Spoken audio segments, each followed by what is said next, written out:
আসসালামু আলাইকুম। আশা করছি সবাই খুব ভালো আছেন। আজকে হাজির হয়ে গেলাম চিকেন ক্যাশনাট সালাদের রেসিপি নিয়ে। এখন সব রেস্টুরেন্টে এই সালাদটি পাওয়া যায়, খুবই জনপ্রিয় আর খুবই মজাদার একটা সালাদ। চলুন দেখে নিচ্ছি কিভাবে এই সালাদটি ঘরেই তৈরি করতে পারবেন রেস্টুরেন্টের স্বাদে। এখানে আমি একটা মাঝারি সাইজের মুরগির বুকের এক পাশের অংশ সম্পূর্ণটা নিয়েছি। মাংসগুলো একটু লম্বা করে কেটে নিয়েছি। এখানে হাফ চা চামচ পরিমাণ গোলমরিচ গুঁড়া দিয়ে দিয়েছি, আর হাফ চা চামচ দিয়েছি আদা রসুন বাটা, দিয়ে দিয়েছি 1 চা চামচ সয়া সস, এরপর দিয়েছি 3 চা চামচ কর্নফ্লাওয়ার। কর্নফ্লাওয়ারের পরিবর্তে আপনারা এখানে ময়দাও ব্যবহার করতে পারবেন সম পরিমাপে।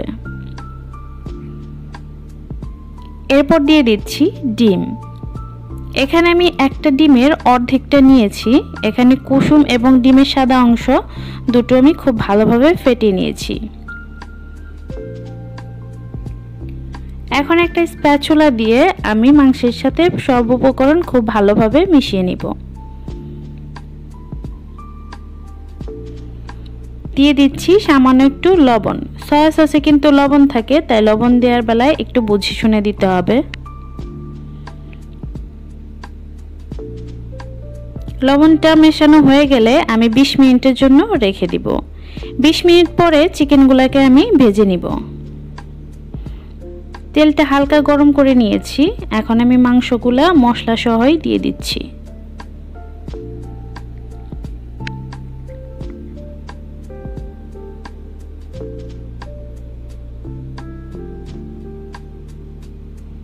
মাংসগুলোকে চেষ্টা করবেন ডুবো তেলে ভাজতে।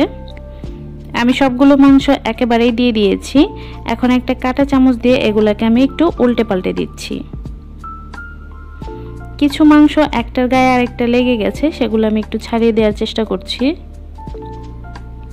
মাংসগুলা ভাজা হয়ে গেলে আমি তুলে নিচ্ছি। মাংসগুলোকে এমনভাবে ভাজতে হবে যাতে করে উপরে একটু ক্রিস্পি থাকে আর ভেতরে জুসিনেসটা থেকে যায়।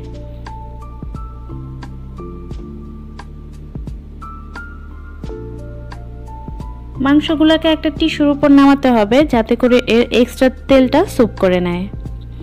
এখন আমি এই তেলের মধ্যেই বাদামগুলোকে ভেজে নিব। এখানে আমি 1 কাপ পরিমাণ কাজু বাদাম নিয়েছি।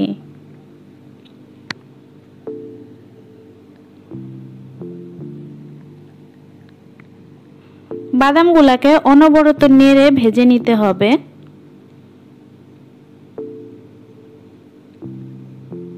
নাড়া বন্ধ করা যাবে না, এতে করে কিন্তু বাদামের এক পাশটা খুব বেশি ভাজা হয়ে যাবে আর এক পাশটা ভাজা হবে না। আমার বাদামগুলো ভাজা হয়ে গেছে, আমি একটা টিস্যুর উপর তুলে নিচ্ছি। এবার চলে যাচ্ছি পরবর্তী রান্নায়। একটা প্যান গরম করে এখানে আমি 2 টেবিল চামচ সয়াবিন তেল দিয়ে দিচ্ছি। এখানে দিয়ে দিলাম গাজর। এই পার্টটা সম্পূর্ণই অপশনাল। এখানে আমি 1 কাপ পরিমাণ গাজর একটু লম্বা করে কেটে নিয়েছি। এরপর দিয়ে দিচ্ছি ক্যাপসিকাম। অনেকেরই হয়তো প্রশ্ন থাকতে পারে এই পার্টটা কেন অপশনাল। অনেকেই ক্যাপসিকাম কাঁচা খেতে পারেন, তাদের এই পার্টটা স্কিপ করলেও হবে। আমি ক্যাপসিকামটা কাঁচা খেতে পারি না, এজন্য ভেজে নিচ্ছি। দিয়ে দিলাম সামান্য একটু পেঁয়াজ। সবগুলোকে আমি খুব ভালোভাবে ভেজে নিব।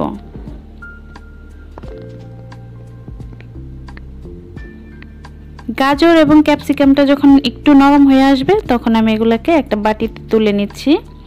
এরপর দিয়ে দিচ্ছি 1 টেবিল চামচ পরিমাণ সয়া সস, 2 টেবিল চামচ দিয়ে দিচ্ছি চিলি সস,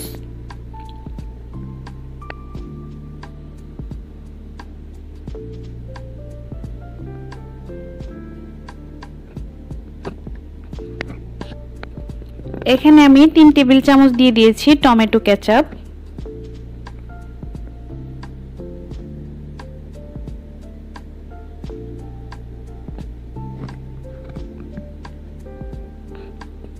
দিয়ে দিচ্ছি কাঁচামরিচ। আপনারা যেমনটা ঝাল পছন্দ করেন তাই বুঝিয়ে দিবেন। এরপর দিয়ে দিচ্ছি শসা, দিয়ে দিচ্ছি টমেটো, এরপর দিয়ে দিচ্ছি ভেজে রাখা চিকেন, দিয়ে দিচ্ছি কাজু বাদাম।